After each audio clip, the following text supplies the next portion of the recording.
Assalamualaikum warahmatullahi wabarakatuh. Berikut akan saya tampilkan video aksi nyata modul 1.4 Budaya Positif. Video aksi nyata dipersembahkan oleh Retno Isna Wahyuningsih, calon guru penggerak Angkatan 5 Kabupaten Banyumas. Video ini berisi 2 kegiatan, yaitu implementasi modul budaya positif di lingkungan kelas 4 dan berbagi pemahaman dan pengalaman kepada rekan kerja di SD Negeri 2 Karanganyar.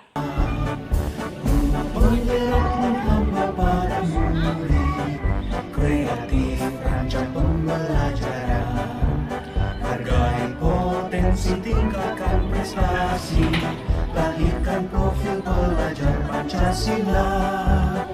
Belajar, bergerak, berbagi untuk negeri, kita menjalin kolaborasi. Belajar, bergerak, berbagi untuk negeri, demi bakti pada Ibu Pertiwi.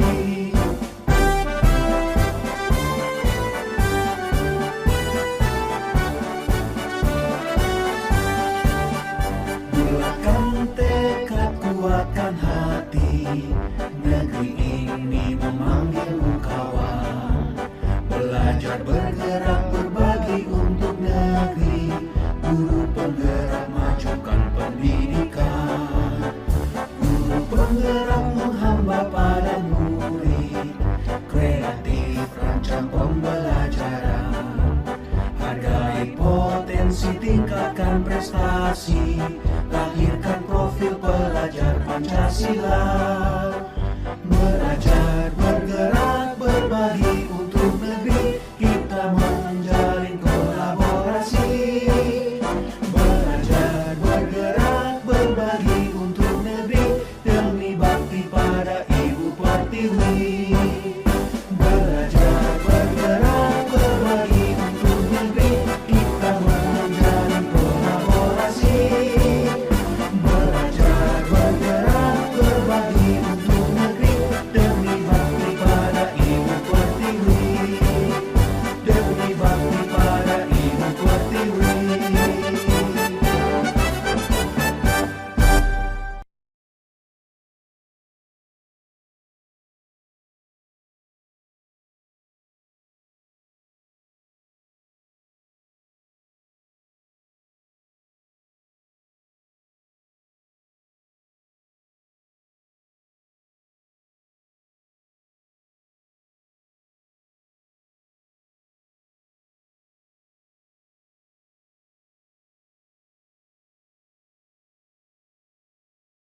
Warahmatullahi wabarakatuh. Waalaikumsalam warahmatullahi wabarakatuh. Selamat pagi anak-anak. Pagi. Hari ini kita akan membuat keyakinan kelas. Apa itu keyakinan kelas?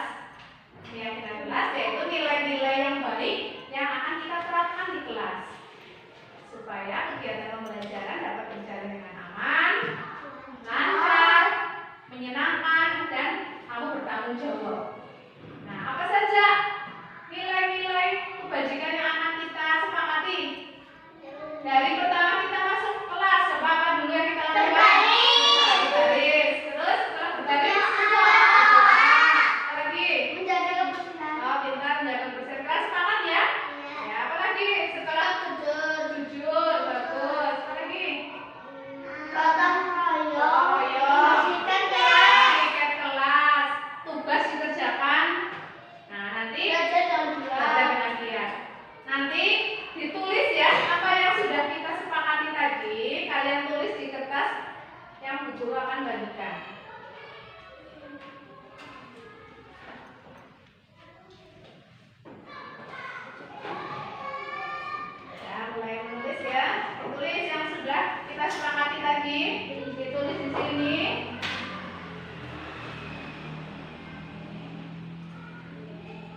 kebersihan. Apalagi nih?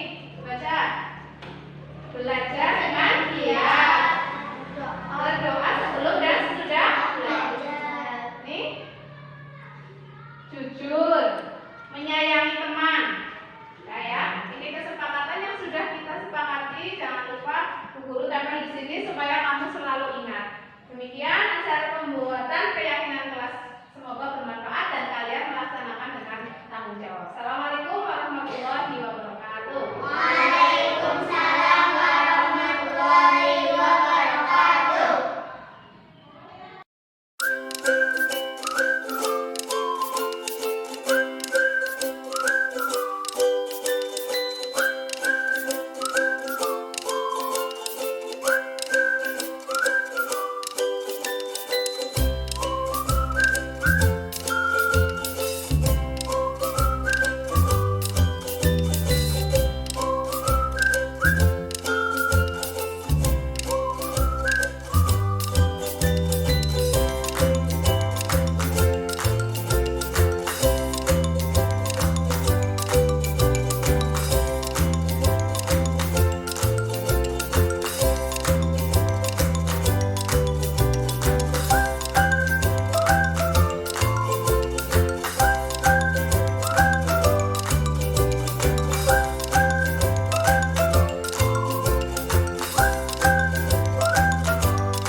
Indonesia tanah airku, tanah tumpah darahku.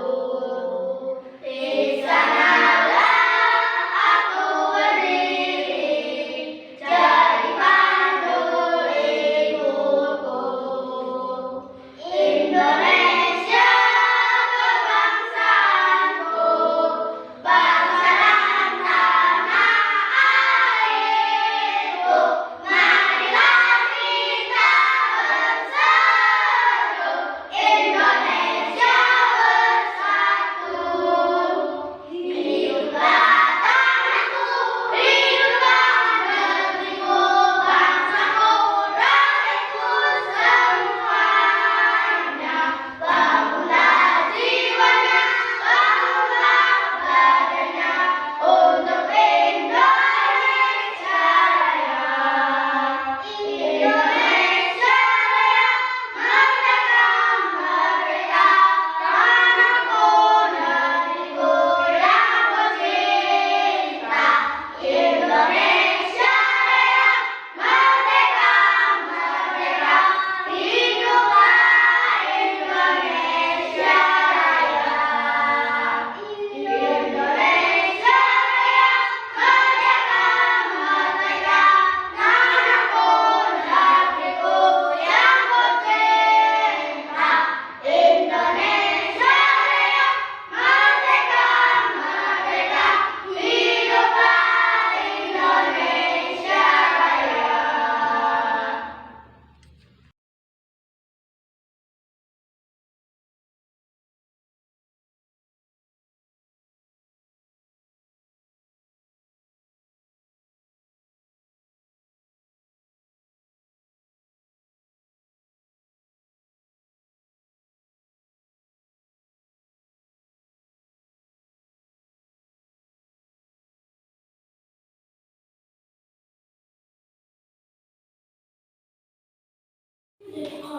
Assalamualaikum Bu. Waalaikumsalam Yanda, selamat pagi. Pagi Bu. Ya, tadi waktu di kelas diperhatikan kamu tidak membawa buku sesuai dengan pelajaran yang sudah kita tentukan. Iya Bu. Setiap orang pasti pernah melakukan kesalahan. Tidak hanya Yanda, teman-temanmu juga pernah melakukan kesalahan. Orang yang baik adalah orang yang mau mengaku kesalahan dan mau memperbaikinya. Iya Bu. Kamu pasti punya alasan kenapa tadi bukumu tidak terbawa. Aku menyiapkan hasil pelajaran di pagi hari dan sudah persiapan jadi saya terburu-buru. Oh, kamu mempersiapkannya pagi hari, jadi terburu-buru sehingga bukunya tidak sesuai jadwal pelajaran. Iya. Apa keyakinan kelas yang sudah kita sepakati? Membawa buku sesuai jadwal. Baik, membawa buku sesuai jadwal pelajaran adalah keyakinan yang sudah kita sepakati bersama. Kamu tadi tidak membawa buku pelajaran, berarti kamu sudah melakukan suatu kesalahan. Iya Bu. Baik, setelah kamu melakukan kesalahan, kira-kira apa yang akan Yanda lakukan besok supaya tidak terulang lagi kejadian ini? Saya akan mempersiapkan buku pelajaran di sore hari. Baik, sore hari ya. Jadi jangan pagi hari. Kalau pagi hari kamu akan terburu-buru sehingga tidak belajar. Kalau sore hari kan kamu akan belajar dulu, mempersiapkan buku, mungkin ada PR, ada tugas yang belum kamu kerjakan. Jadi kamu masih punya banyak waktu. Baik, ibu percaya Yanda anak baik tidak akan mengulangi kesalahan yang sudah dilakukan. Sudah, mulai besok usahakan kamu membawa jadwal pelajaran sesuai jadwal ya. Ibu. Sudah, sekarang kamu kembali ke kelas dan bermain dengan teman-teman. Terima kasih.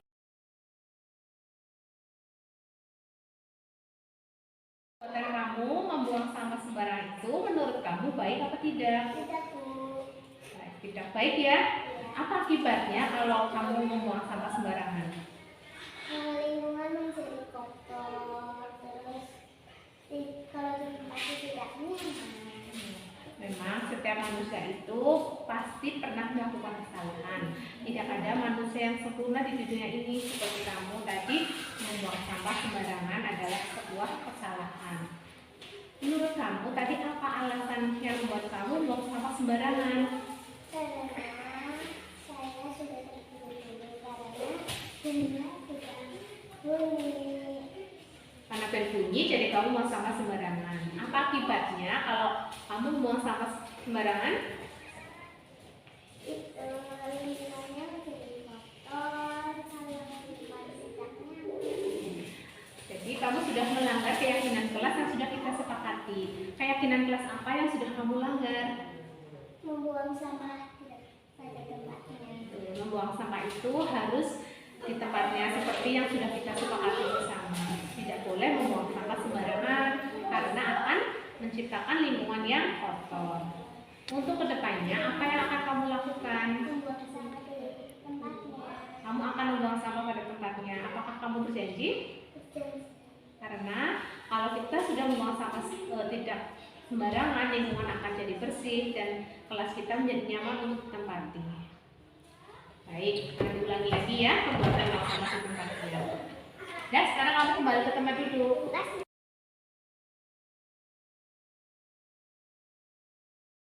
Assalamualaikum warahmatullahi wabarakatuh. Alhamdulillahirabbil alamin. Wassalatu wassalamu ala asyrofil anbiya'i wal mursalin sayyidina Muhammadin wa ala alihi wa sahbihi ajmain. Yang terhormat Ibu Kepala Sekolah SD Negeri 2 Nangor, yang kami hormati Bapak Ibu Dewan Guru SD Negeri 2 Nangor, dan tenaga kependidikan SD Negeri 2 Nangor.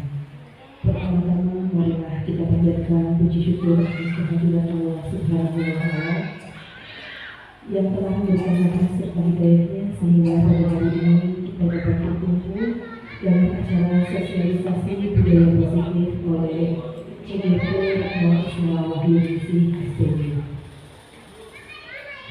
Para hadirin yang dirahmati Allah, sebelum acara ini kita mulai, akan saya bacakan untuk susunan acara pada pagi hari ini. Acara yang pertama pembukaan, yang kedua sambutan dari kepala sekolah, yang ketiga sosialisasi, acara yang keempat lain-lain yang akan diisi dengan tanya jawab adalah tanggapan dari peserta sosialisasi, dan acara yang terakhir adalah acara penutup. Bapak Ibu semuanya, marilah sebelum acara kita mulai pada pagi hari ini, demi lancarnya acara kita, marilah kita buka bersama dengan membaca lafaz basmalah. Meningkat acara yang kedua yaitu sambutan dari kepala sekolah kepada Ibu Tri Panesti SPD dipersilakan.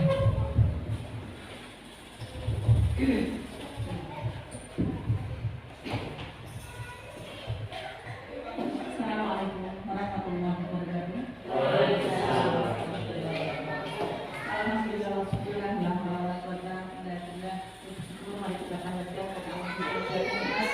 Mudah-mudahan apa yang kita lakukan kepada Bapak dan Ibu, kami selaku kepala sekolah menyampaikan terima kasih yang terhingga karena sebagai rasa bentuk dari kejabatan ilmu yang sudah diperoleh calon guru penggerak hari ini calon guru pengarah mengadakan acara diseminasi apa yang sudah didapat kemudian ditularkan kepada guru yang ada di jalan atau di SMK 2 Karanganyar. Mudah-mudahan praktik baik yang sudah dilaksanakan oleh Ibu Isna nanti dapat berimbas kepada kelas yang lain. Penjenengan nanti dibagi ilmunya bagaimana cara mempraktekkan salah satu karakter dari profil belajar Pancasila. Karena muara akhir dari kurikulum merdeka adalah profil belajar Pancasila yang di dalamnya salah satunya adalah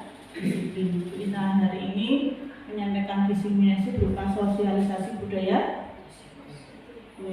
positif berupa khususnya adalah disiplin yang dipraktikkan betul.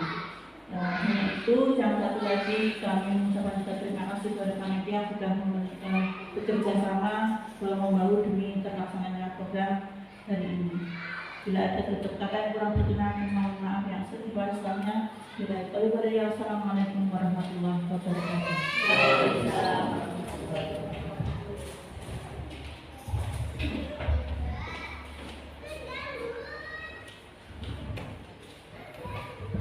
Terima kasih kepada Ibu Kepala Sekolah atas sambutannya. Meningkat acara yang ketiga yaitu sosialisasi budaya positif yang akan disampaikan oleh Ibu Retno Ismail memiliki SPD. Kepada Ibu Retno kami persilakan.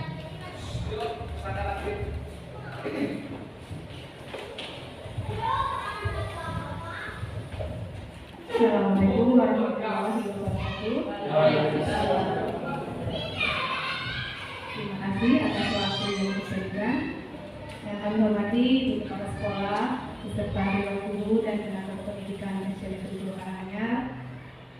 Saya ucapkan terima kasih karena Bapak Ibu telah memenuhi undangan kami untuk menghadiri acara sosialisasi budaya positif. Kegiatan hari ini yang akan saya sampaikan adalah pengalaman berbagai praktik yang sudah saya terapkan di kelas saya.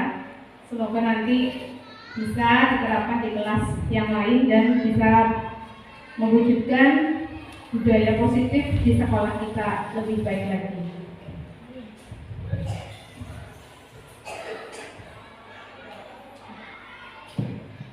Salam dan bahagia untuk kita semua. Semoga kesejahteraan selalu menghadiri diri kita dan keluarga kita. Aksi nyata penerapan budaya positif. Marilah Bapak Ibu semua, sebelum acara ini kita lanjutkan, kita tenangkan hati dan pikiran kita untuk hadir sepenuhnya. Setelah tadi kita melakukan perjalanan dari rumah ke sini, tentunya banyak pikiran yang ada dalam benak kita. Semoga dengan ada di acara ini kita bisa hadir seutuhnya untuk mengikuti acara ini.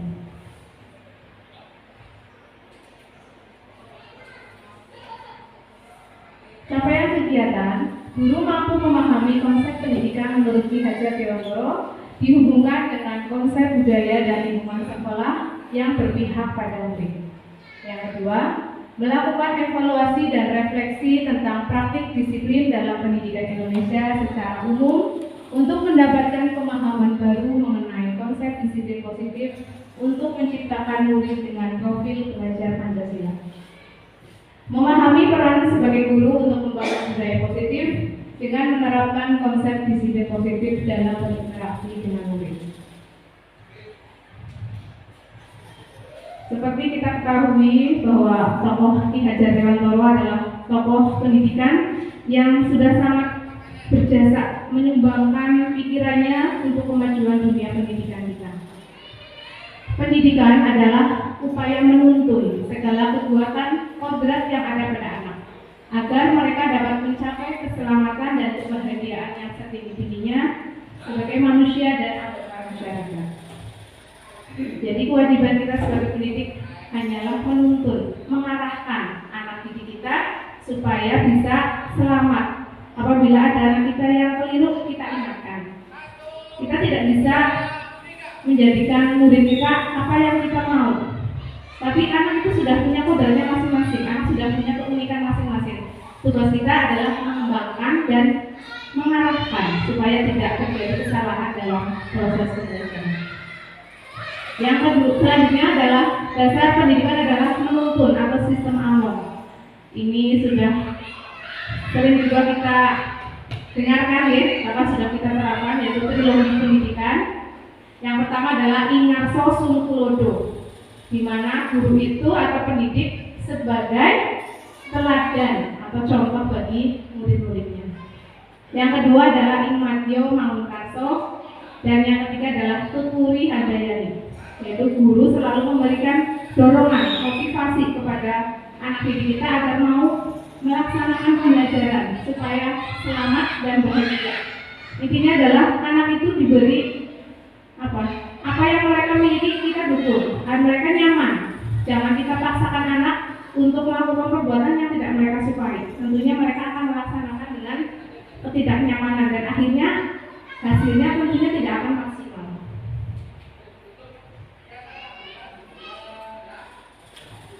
Dasar pendidikan selanjutnya adalah kodrat anak.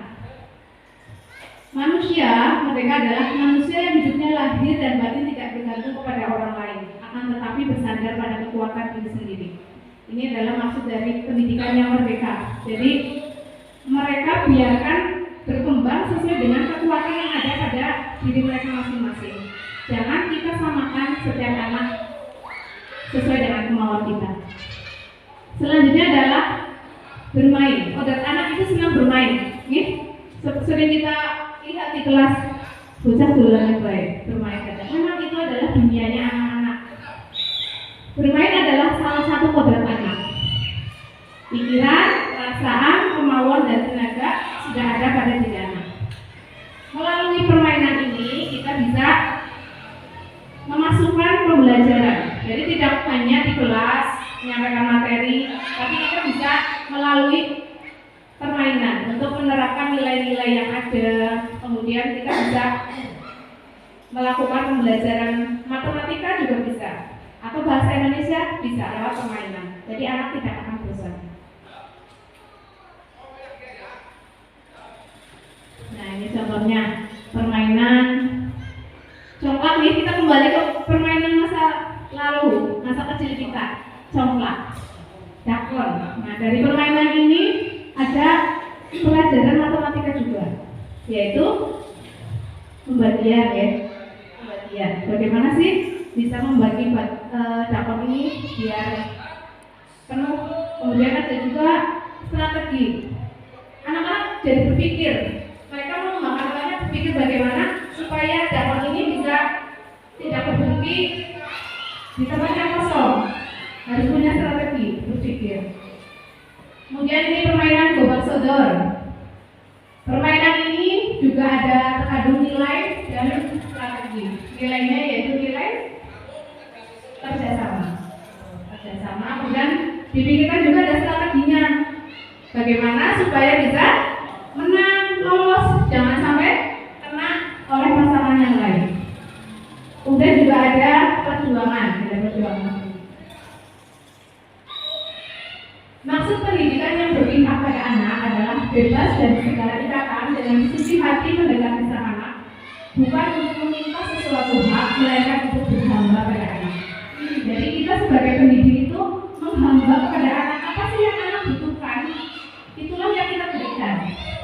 Jangan kebalikannya, anak yang harus melaksanakan apa yang kita tuntut. Jadi kita menghamba kepada anak. Apa yang anak butuhkan dengan rasa cinta kasih. Ya, seperti kita orang tua memberikan cinta kasih tak terbatas untuk anak-anak kita, begitu juga untuk pendidikan. Kita terapkan dalam dunia pendidikan, kita berhamba pada anak. Ini berhamba pada anak maksudnya pendidikan itu berpusat pada murid. Selanjutnya adalah pendidikan budi pekerti.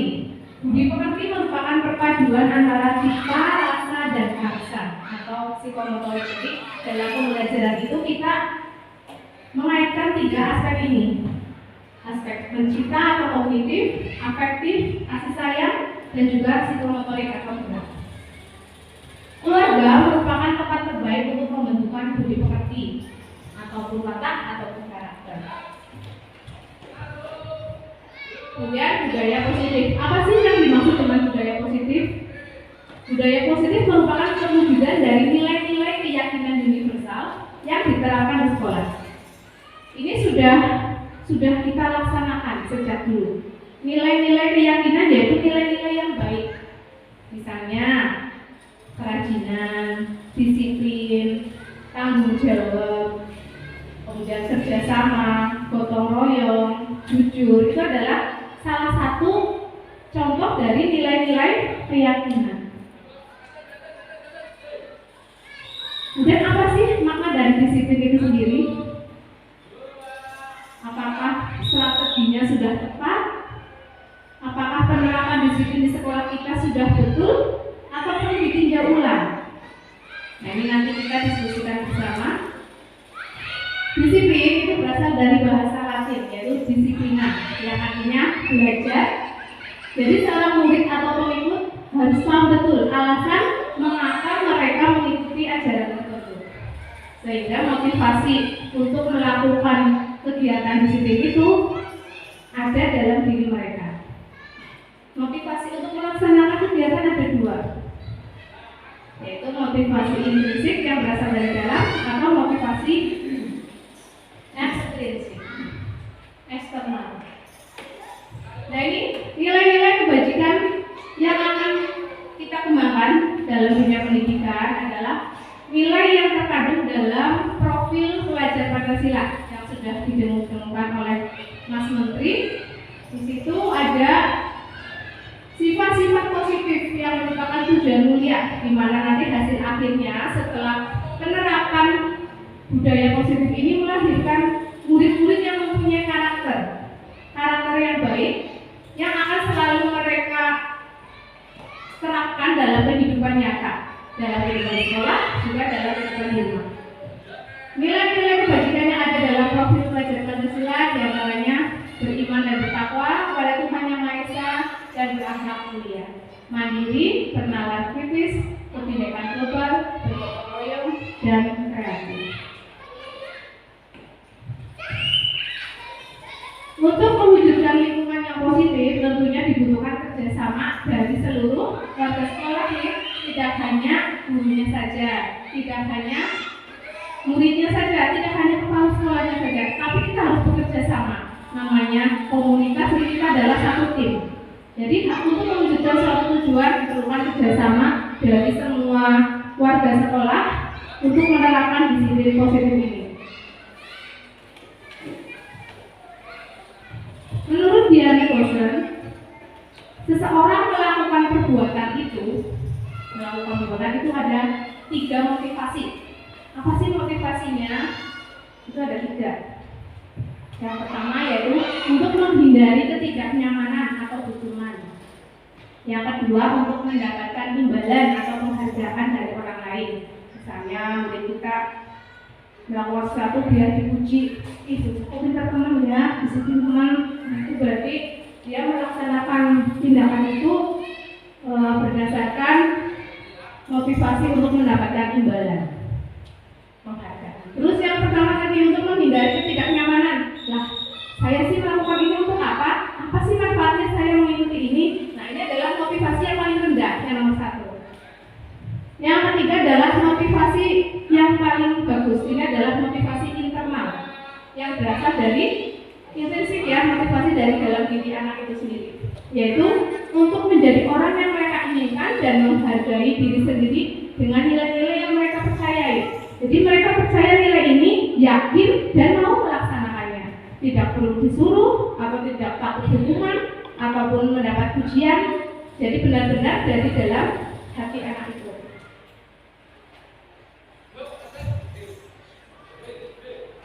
Untuk motivasi ini juga berlaku untuk orang dewasa ya, jadi tidak cuma anak, tapi kita juga sebagai pendidik melaksanakan ini motivasi terhadap perilaku ini.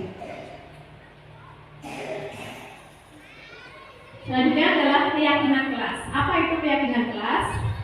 Keyakinan kelas istilahnya dulu itu peraturan kelas ya, bisa juga peraturan kelas, kesepakatan kelas. Nah sekarang diganti istilahnya lebih mendalam lagi, yaitu keyakinan kelas. Jadi apa yang mereka yakini, nilai-nilai kebajikan yang disepakati bersama.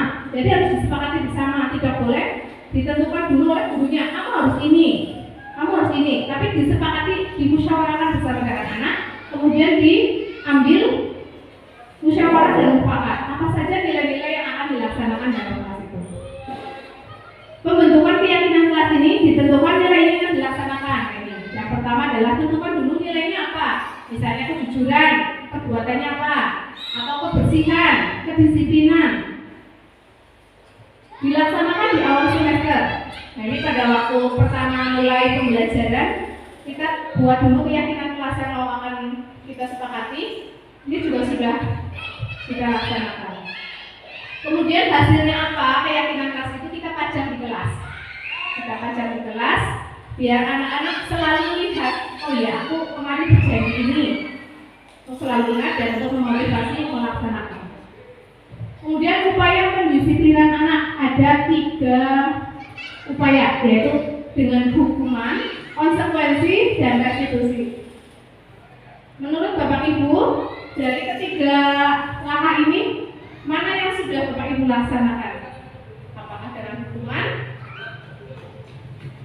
Anak-anak disiplin dengan dihukum, dengan hukuman misalnya, kamu harus kamu tidak melaksanakan ini, kamu harus dihukum ini. Misalnya dulu kan sering ada hukuman fisik ya, tidak membawa buku, anak suruh bersihan di WC atau berdiri di halaman seharian. Nah itu adalah proses pendisiplinan yang tidak baik. Yang baik adalah ini, kalau yang konsekuensi itu berarti contohnya seperti ini. Sudah ditentukan dulu, kalau kamu tidak melaksanakan ini, akibatnya ini. Misalnya membasahi buku teman, kira-kira konsekuensinya apa?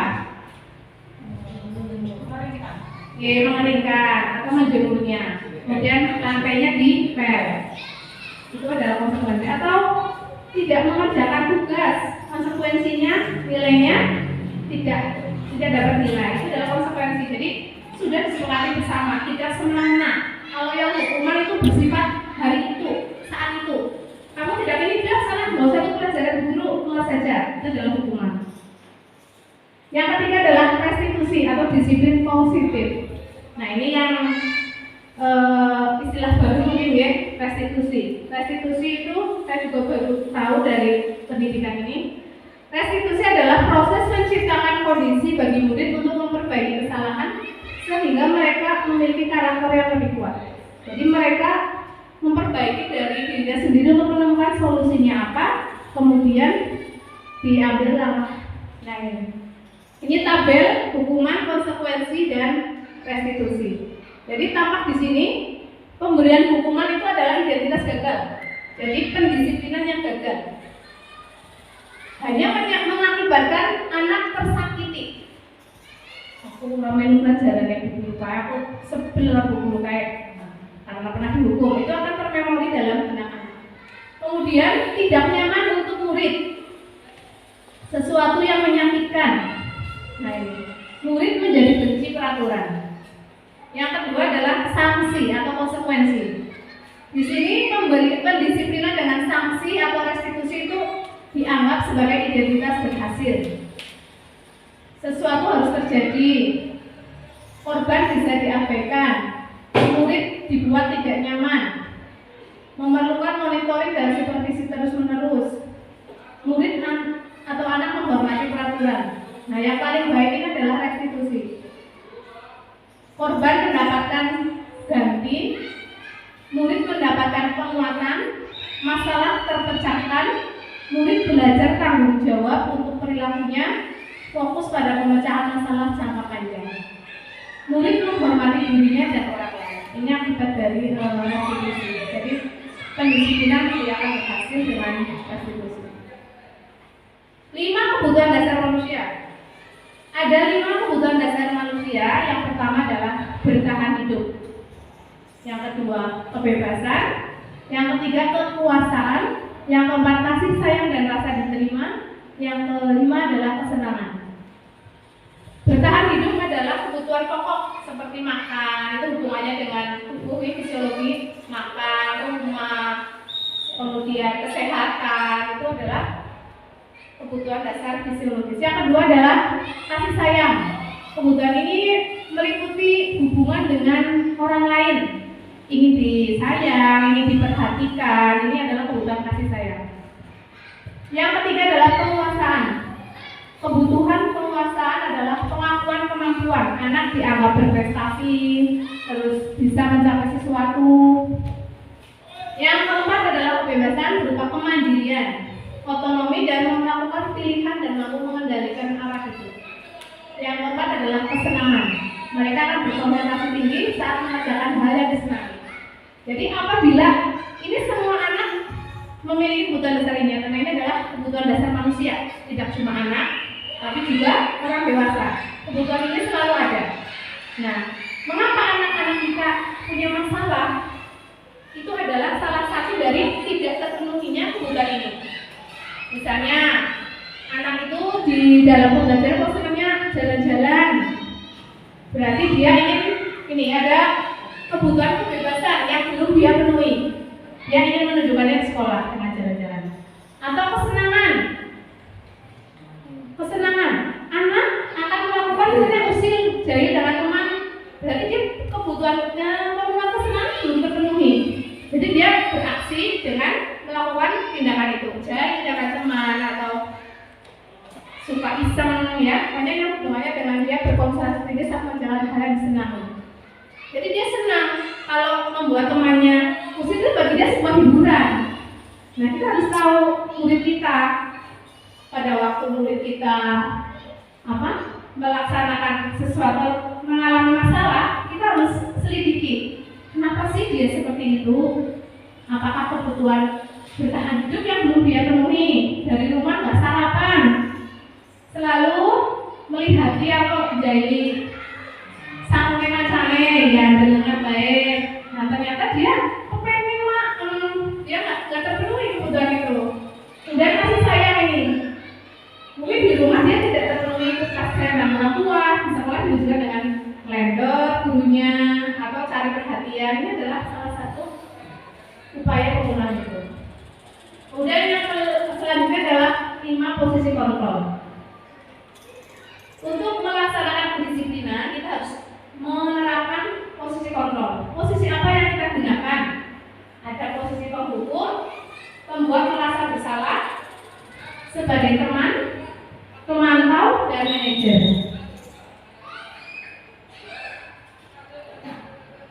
Yang pertama adalah penghukum. Tadi sudah saya sampaikan, hukuman dengan fisik ataupun verbal. Bisa dengan digintik ya, jangan dulu bocah salah, diteklak, bocah salah, jewer. Nah, itu adalah pendisiplinan dengan hukuman. Kemudian ada juga dengan kata-kata, dengan verbal, dengan ucapan. Kamu ya salah. Nah, ini hukuman. Yang kedua adalah membuat merasa bersalah. Menggunakan ucapan yang lembut, ini lebih lembut. Kalau yang lembut dari kasar. Kalau yang kedua ini lebih lembut, tapi membuat orang lain merasa tidak nyaman. Seperti sindiran halus. Berapa kali Bapak bilang sama kamu, Ibu kecewa sekali dengan kamu. Sudah dibilang begitu, tetap saja Bapak bersalah. Ini adalah membuat merasa bersalah. Tapi menjadikan anak merasa bersalah yang jadi salah terus jangan ngapain ibu nih, yang salah terus ngapain bapak. Nah, ini adalah membuat merasa bersalah. Yang ketiga adalah sebagai teman. Guru tidak menyakiti tapi mengontrol melalui persuasi atau ajakan. Berantakan mainannya, ayo dibereskan, nanti ibu bantu bereskan ya. Ini contoh kita mendisiplinkan anak sebagai teman. Atau ya lain kali tidak apa-apa. Ini juga lebih halus. Ini kita berperan sebagai teman. Yang selanjutnya adalah posisi kontrol pemantau. Guru mengontrol berdasarkan peraturan. Peraturannya apa? Kamu tahu kan, membawa buku pelajarannya harus dibawa. Apa yang sudah kamu lakukan? Apa konsekuensinya? Jadi sebagai pemantau ini kita cuma mengingatkan anak apa kesepakatannya, kenapa dia tidak melakukan itu. Dan anak nanti akan menjawab sendiri, oh ya Bu, saya salah kalau pelajaran harus bawa buku pelajaran. Mengakui dengan sendirinya. Nah, yang paling bagus adalah posisi kontrol sebagai manajer. Berbuat sesuatu bersama murid, mempertanggungjawabkan perilakunya dan mendukung murid untuk menemukan solusinya. Misalnya anak melakukan kesalahan, kita tanya, kamu tahu apa yang sudah kamu lakukan? Kamu yakin ini? Ya. Jika kamu yakin, kamu bersedia nggak melihat memperbaikinya? Ya misalnya kamu buang sampah ya contohnya, buang sampah sembarangan kan ya anaknya. Kamu buang sampah sembarangan, kamu tahu nggak? Dia punya salah. Nah, coba lihat kan bagaimana ibu nanti membuang sampah di tempatnya. Nanti anak mengambil dan membuangnya. Yang selanjutnya adalah segitiga restitusi. Bagaimana mendisiplinkan anak dengan segitiga restitusi? Yaitu ada 3 langkah. Yang pertama adalah menstabilkan identitas.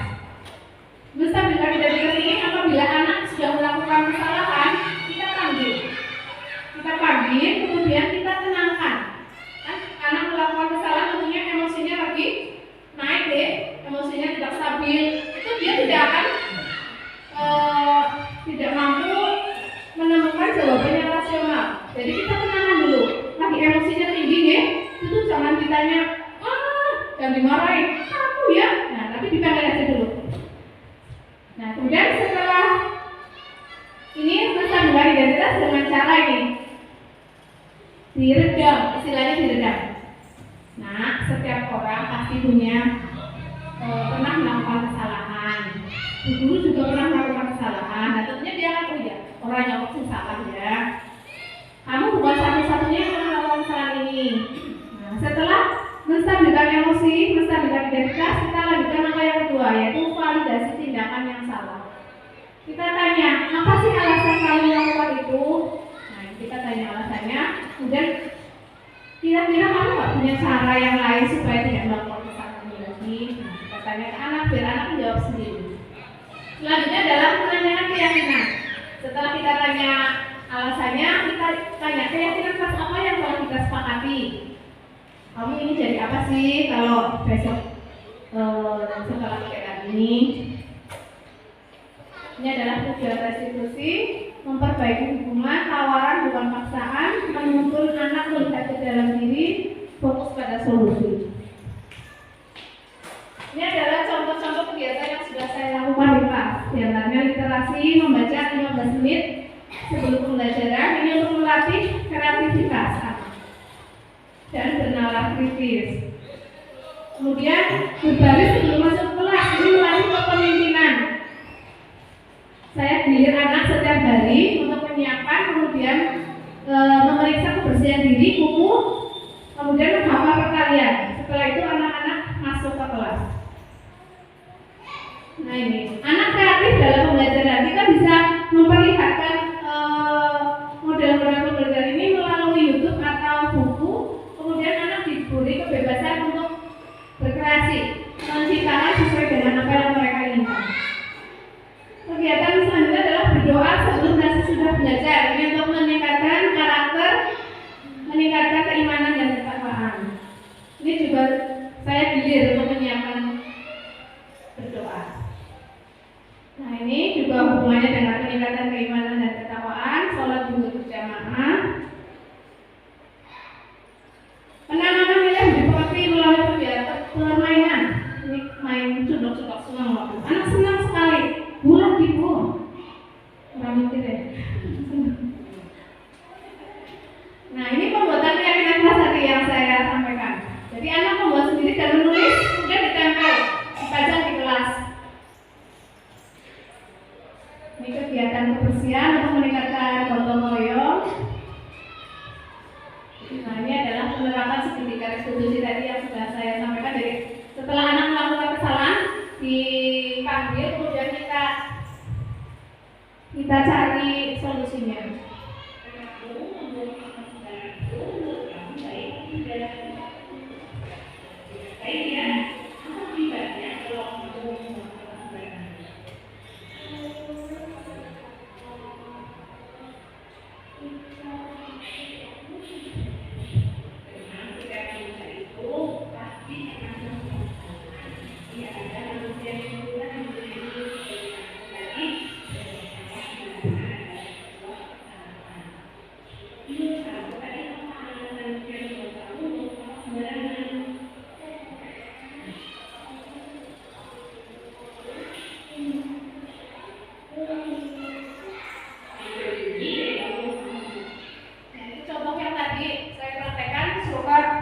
Bisa mengimbas pada Bapak Ibu yang lain. Tentunya merupakan semuanya adalah proses pembelajaran. Di Bapak Ibu saya juga belajar, tidak mungkin langsung menuju ke sempurnaan. Terima kasih atas perhatian Bapak dan Ibu semua. Wabillahi taufiq wal hidayah. Assalamualaikum warahmatullahi wabarakatuh.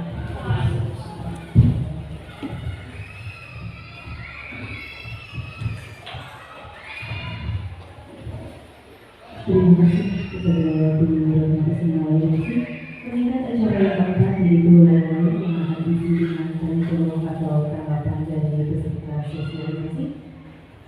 Silakan untuk tanggapannya atau ada pertanyaannya. Amin dari Ibu.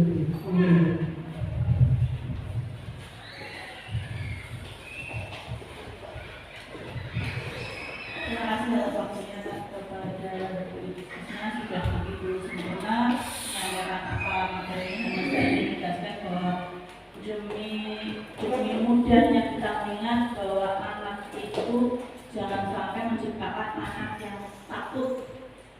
melakukan sesuatu hanya ketika ada guru, melakukan sesuatu karena diawasi, karena diberi sesuatu itu artinya takut.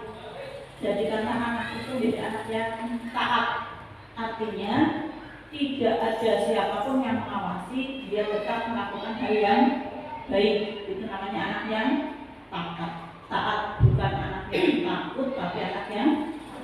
Satu lagi yang saya sarankan, bahwa ketika kita memanggil anak yang bermasalah, maka kita sampaikan 321.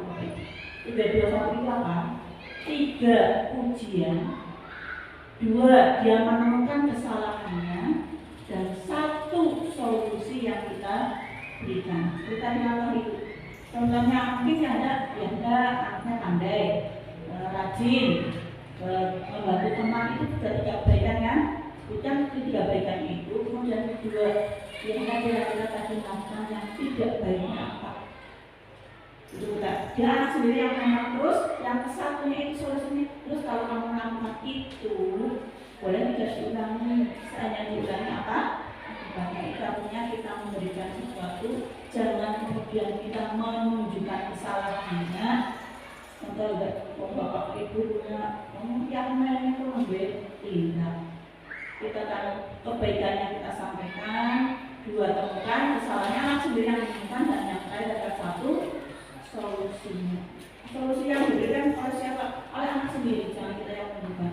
Itu cara kita menyampaikan ketika anak punya masalah. Dengan cara tadi pendekatannya kita sampaikan dengan cara yang baik, kesalahannya tidak akan mereka ulang lagi, termasuk ketika anak yang sholat jamaah. Mereka melakukan wali-wali, kenapa kita biarkan, hanya kita tunjukkan dengan bahasa isyarat saja. Mereka sudah satu kita tunjukkan di mulut, mereka sudah tahu bahwa mereka tidak boleh itu. Tidak harus ketika menenangkan anak dengan cara diam seperti tidak, tapi dengan kita yang diam dulu, anak sadar menjadi guru dia maka kita tidak melakukan yang berbukan seperti itu. Bisa. Terima kasih, mudah-mudahan nanti kita beriman kepada kelas yang lain.